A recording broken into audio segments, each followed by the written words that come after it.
যাহারা দেখতেছেন বড় বড় সেলিব্রিটি তারা কিন্তু লং ভিডিও তৈরি করেছে।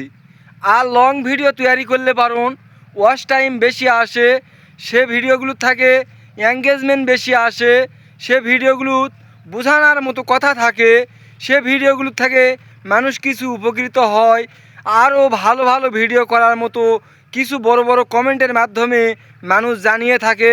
তাই আমরা সব সময় লং ভিডিও তৈরি করব এবং শিক্ষণীয়, দেখনীয়, কাউকে উপকৃত কিংবা রাস্তা কোনো জায়গা মেরামত করা কিংবা যে কোনো ভালো কাজের ভিডিও আমরা কিন্তু সব সময় বিশেষ করে লং ভিডিও তৈরি করব। আর লং ভিডিও থেকে কলামিত অনেক অনেক কিন্তু আমাদের কাছে ফেসবুকের কাছে গ্রহণযোগ্য হয়। আর আমরা কিন্তু লং ভিডিও তৈরি করতে গেলে বিভিন্ন কথা বলা লাগে, অনেক সময় ধরে অনেক কথা বলে মানুষকে বোঝানোর চেষ্টা করা লাগে। তাই আমরা অবশ্যই লং ভিডিও তৈরি করব। লং ভিডিওগুলো যখন তৈরি করব তখন ফেসবুক আমাদেরকে চায় যে এরা ভালো কিছু হয়তো বলতে পারবে, চেষ্টা করতেছে ভালো কিছু করবে, এই আশায় কিন্তু কাজ করতেছে। তাই ফেসবুক আমাদেরকে বারে বারে বলে ছোট ছোট ভিডিও দাও, লং ভিডিও দাও। লং ভিডিও থেকে পরিচিতি লাভ করবে আর ছোট ছোট ভিডিওগুলো তোমার ভাইরাল হবে। তাই পরিচিতি লাভ করার জন্য লং ভিডিও তৈরি করব। আর কারও আমরা হিংসা করব না, ব্যাকে এখানে ভিডিও তৈরি করে উপকৃত হওয়ার আশায় কিন্তু কাজ করতেছে।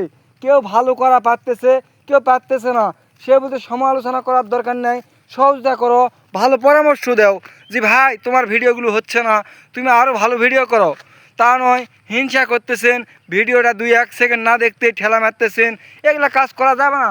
আমরা ফেসবুকে প্রতিনিয়ত তারা কাজ করতেছি, সব সময় ভিডিও ছাড়ার চেষ্টা করতেছি, দিনে 4টা-3টা করে ভিডিও ছাড়তেছি। আর অল টাইম কারো না কারো ভিডিও সামনে আসলে কমেন্ট করতেছি, কিন্তু খানিক খানিক কমেন্টও আমাদের স্প্যামিং হয়ে যাচ্ছে। কিন্তু ওই যে ভিডিও দেখে ভিডিও কী কথা বললো সে কথাগুলো আমরা মাথার ধরে রাখতে পারতেছি না। এই জন্য আমরা কমেন্টগুলো কথার ভিতর দিয়ে কমেন্টগুলো রাখার চেষ্টা করতে পারতেছি না। এই জন্যই কিন্তু আমরা মূলত আমাদের কমেন্টগুলো স্পকিং হয়ে যাচ্ছে। তাই আমরা অবশ্যই ভালো ভিডিও দেখে গোটাটাই ভালো একটা কমেন্ট রাখবো, যেন সে কমেন্টটাও আমাদের ভাইরাল হয়। আর কমেন্ট ভাইরাল যখন হয়ে যায় তখন কিন্তু সেখান থেকে অনেক এঙ্গেজমেন্ট তৈরি হয়, অনেক ফলোয়ার আসে। আর আমরা ভাইরাল না হলেও কমেন্ট দিলে পরিচিতি লাভ করা যায়, আরেকজনের সাথে সম্পর্ক তৈরি হয়। কমেন্টের মাধ্যমে অনেক কিছুই কিন্তু আমরা বোঝাতে পারি। তাই আমরা কিছুটা ভিডিও দেখার পর তাদের ভিডিওর বুঝবো কী জন্য ভিডিওটা তৈরি করলো, কী বিষয় নিয়ে তৈরি করলো, কিংবা কী বোঝাতে চাইলো।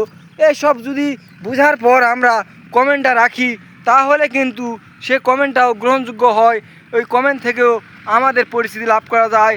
আর আমি যদি ভুলভাল কিছু বলে থাকি ভাইরা আমাকে ক্ষমা করে দিবেন। আমি এইভাবে কথা বলে ভিডিও তৈরি করি, অনেক দিন থেকে করি, কিন্তু কিছু ভিডিও ভালো হয়, হয়তো কিছু ভিডিও ভালো হয় না। সব সময় তো সমান কথা বলে ভিডিও তৈরি করা যায় না।